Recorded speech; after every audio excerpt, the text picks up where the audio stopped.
right, just washed my hands. Getting ready to make some tuna salad, tuna fish salad. Alrighty, starting out with an onion.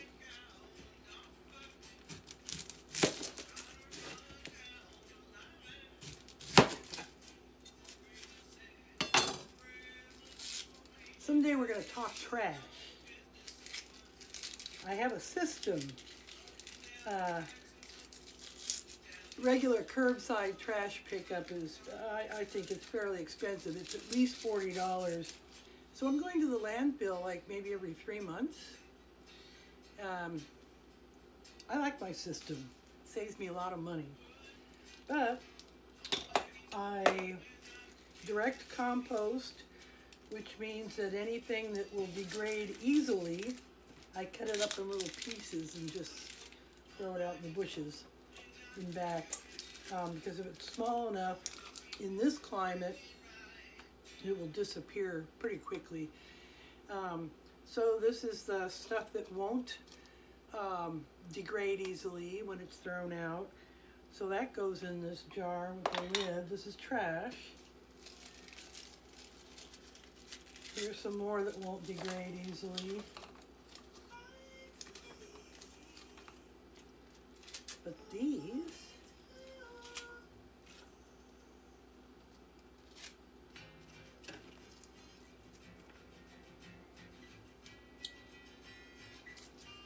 I want it to be in small enough pieces that it will degrade easily.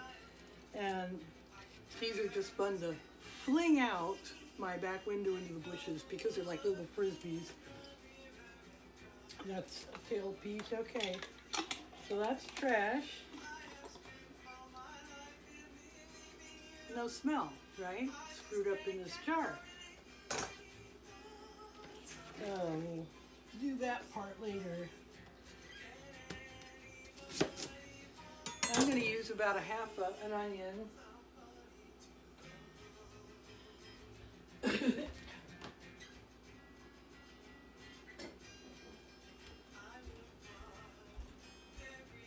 And this is part of my system to help keep stuff fresh. I did forget to rinse this.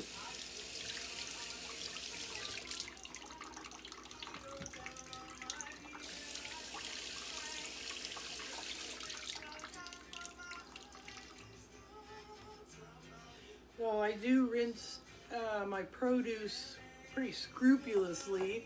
Even after I trim it, I rinse it because I've been handling the, in my eyes, somewhat dirty outside. People have handled that, store clerks and such. And who knows if the little beggars wash their hands all the time. So,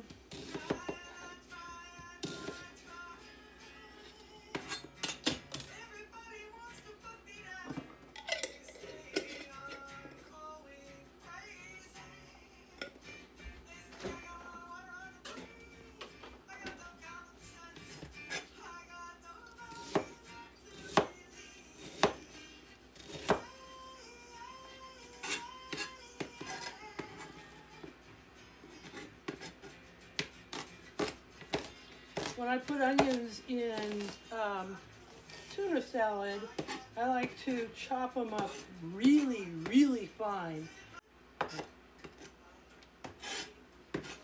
All right, almost there.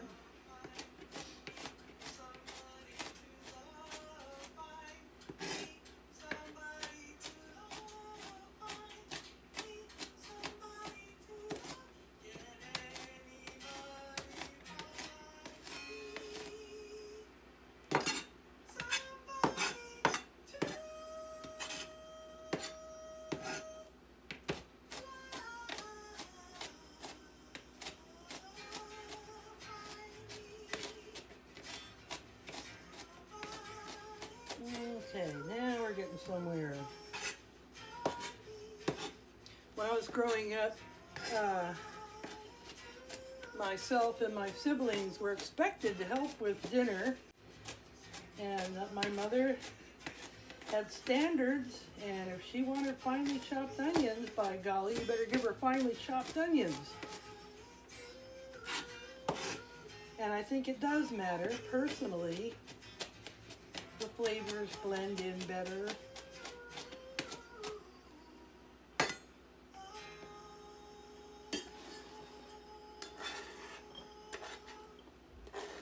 I like a lot of onions in my tuna salad.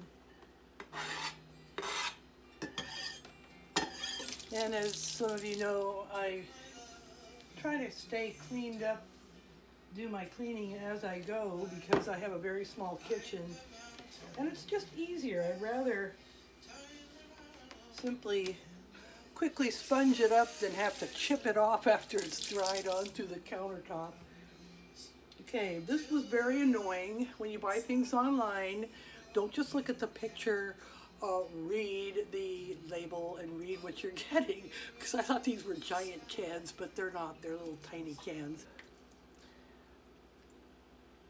Sometimes I can put that juice out for the cats, but the feral cats, there are always feral cats in a neighborhood like this in the woods.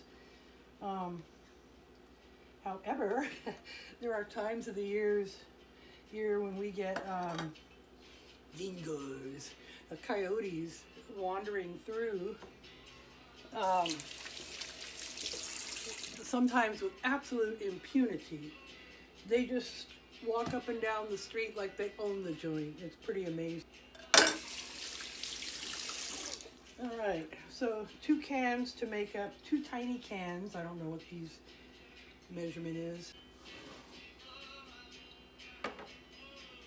And my mom had a tendency, my mother was born and raised in Venice, Italy, so she had a tendency, Mom would put a little sugar, sometimes just a pinch, in just about everything she cooked. And a few weeks ago I made this, this is honey garlic. And when you put sliced up fresh organic garlic in honey, it turns the honey into liquid like almost as thin as water. So it's real easy to use. Just put a dash of that in there.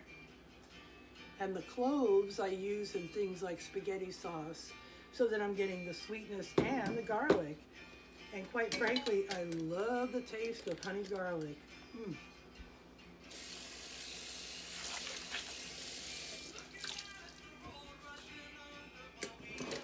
So that's the sweetener.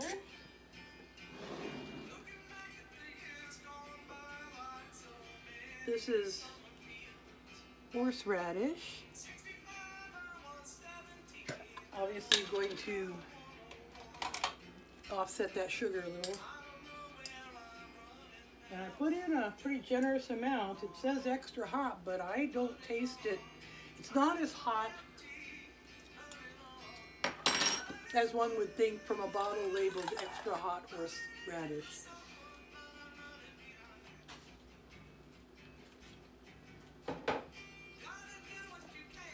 A little sweet relish.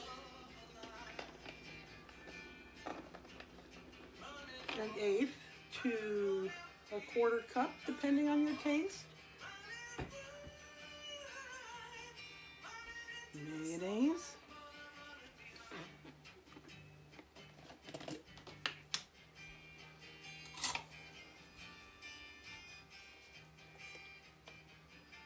Half a cup, maybe a little more.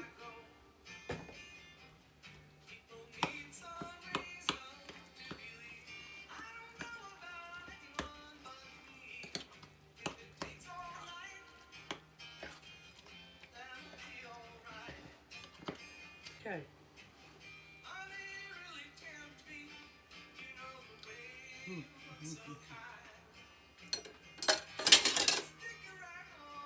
Yeah. That little bit of sugar in there that really enhances this. So I'm going to put this in the refrigerator for a while and let the flavors blend. And this will be my first meal of the day in a little while. Have some homemade tuna salad on homemade bread.